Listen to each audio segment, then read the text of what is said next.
नमस्कार विद्यार्थियों।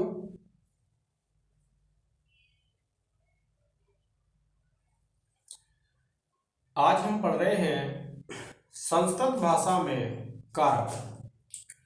और जो संस्कृत भाषा में विद्यार्थियों कारक पढ़ रहे हैं हम, उन कारकों में जो तृतीया विभक्ति है यानी जो करण कारक है, और तृतीया विभक्ति में क्या होता है? करण कारक। अब इस करण कारक में एक सूत्र है हमारा इत्थम भूत लक्षणे।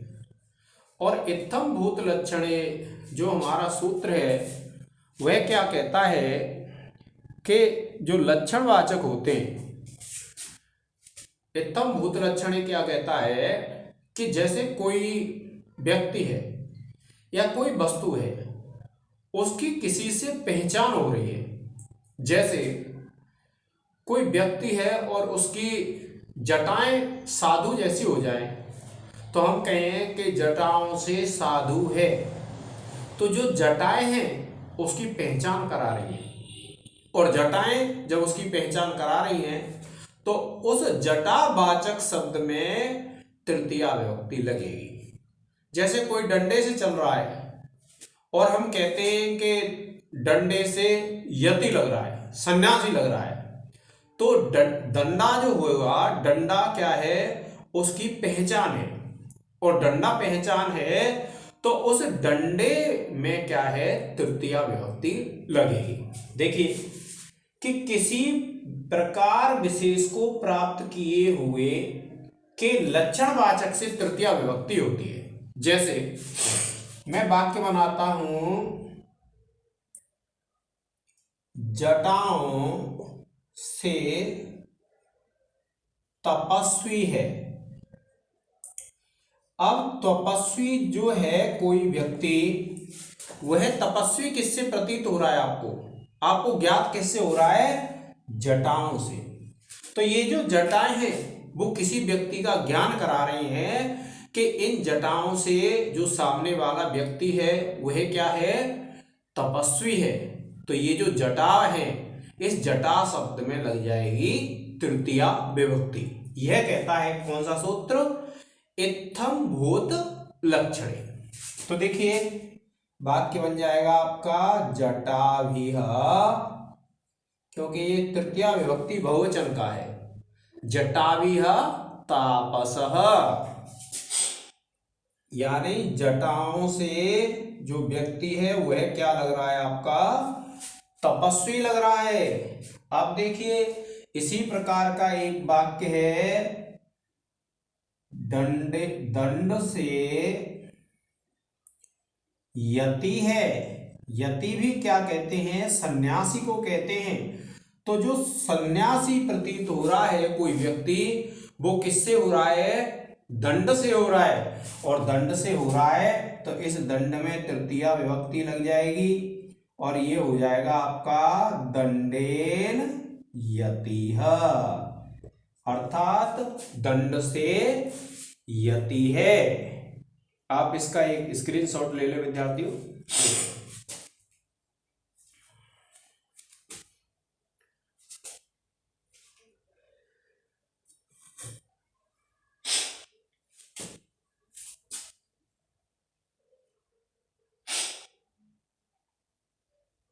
अब देखिए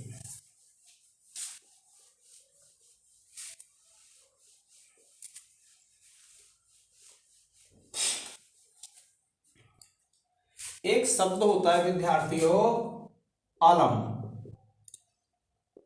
अलम क्या है? एक अव्यय है, और इस अव्यय का अर्थ या तो बस या मत, इन अर्थों में आ रहा है।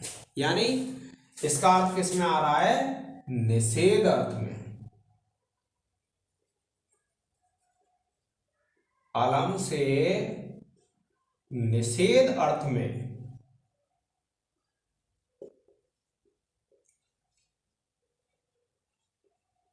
तृतीया होती है।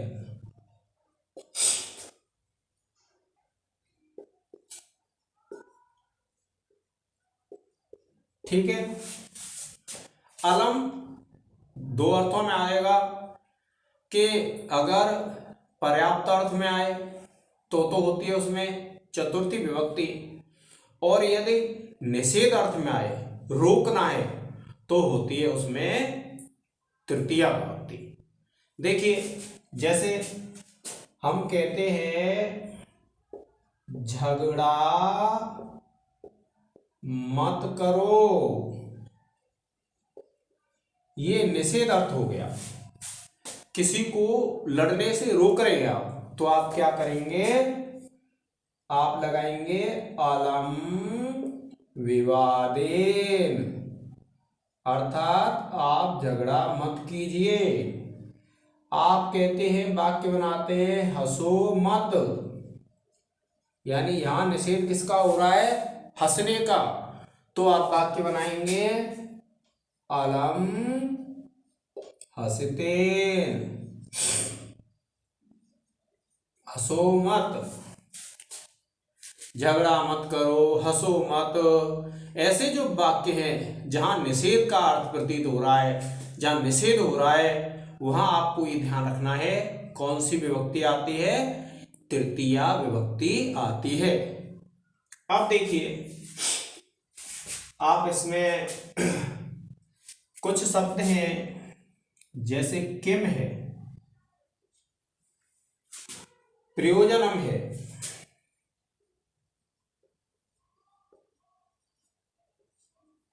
किम है, प्रयोजनम है, और फिर देखिए कार्यम है, और अर्थ है। ये शब्द भी ऐसे हैं, इनके प्रयोग में भी क्या होता है, तृतीया विभक्ति आती है। जैसे देखिए आप वाक्य बनाएंगे कि मूर्ख पुत्र से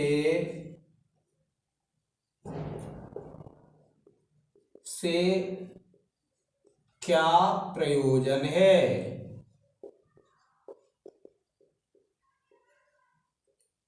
आप वाक्य बनाएंगे मूर्ख पुत्र से क्या प्रयोजन है, तो आप क्या है, देखिए क्या कहेंगे, मूर्खेण पुत्रेण किम, ये वाक्य आ गया आपका, मूर्ख पुत्र से क्या लाभ है। अब इसी प्रकार से हम इस मूर्खेण पुत्रेण को ऐसे ही रख देंगे, हम ये लिख सकते हैं मूर्खेण पुत्रेण किम प्रयोजनम, मूर्ख पुत्र से क्या प्रयोजन है। फिर एक वाक्य बना देंगे इसी प्रकार से, मूर्खेण पुत्रेण किम कार्यम, मूर्ख पुत्र से क्या प्रयोजन है। फिर मूर्खेण पुत्रेण को अर्थ, मूर्ख पुत्र से क्या लाभ है। तो ये जो बात ये भी मिल जाए, किम प्रयोजनम कार्यम अर्थम, तो ये भी क्या है विद्यार्थियों, तृतीया विभक्ति का विधान करते हैं, अर्थात इन शब्दों के योग में भी क्या आती है, तृतीया विभक्ति आती है। अब देखिए विद्यार्थियों, ये श्रृंखला हमारी क्रम से चल रही है, और क्रम से चल रही है तो आपको ये ध्यान रखना है कि ये जो वीडियो हैं बिल्कुल निःशुल्क हैं। जो भी विद्यार्थी हैं वे अध्ययन कर रहे हैं, अपना रजिस्टर लेकर के क्रम से अध्ययन करें, और जहाँ भी कोई समस्या आती है आप कमेंट्स बॉक्स में लिख के पूछ सकते हैं। जैसे एक विद्यार्थी है जिनका एक मैसेज आया कि तत्पुरुष समास के आगे कराइए, तो मैंने जो समास हैं पूरे समास करा दिए हैं। आप प्ले लिस्ट में जाएंगे, एमए फाइनल किए में, तो आपको पूरे समास वहाँ पर उपलब्ध हो जाएंगे विद्यार्थियों।